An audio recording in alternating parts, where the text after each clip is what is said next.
All right, seventh grade ELA. Here is your bell work for week 7. It is on infinitive and prepositional phrases. In previous lessons, we have gone over what is the difference between an infinitive phrase and a preposition.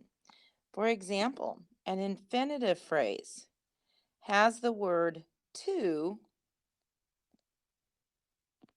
followed by a verb or an action. So to go is an infinitive phrase, whereas a prepositional phrase is usually 3 or more words. Sometimes you can have 2, but it's like over the river, through the woods, to grandmother's house we go. It's just giving us kind of some direction, I guess would be the best way to say it.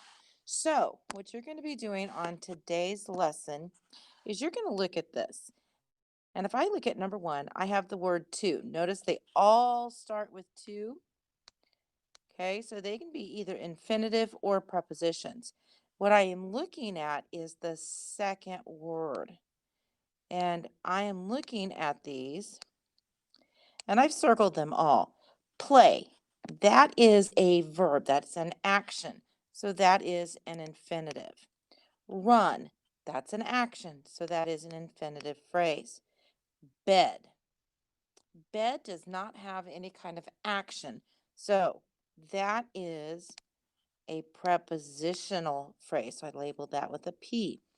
To the show. There's 3 words. That should be your big hint that it is a preposition. And to a movie, once again, there's 3 words there. That's your hint that it is a preposition.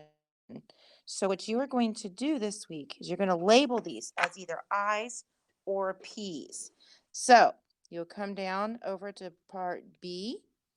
You see what you've got there. You're going to decide if it's either an infinitive or a preposition. Make sure you guys finish the entire assignment before you submit it. Don't forget to submit it to me through Canvas when finished. Good luck and have fun.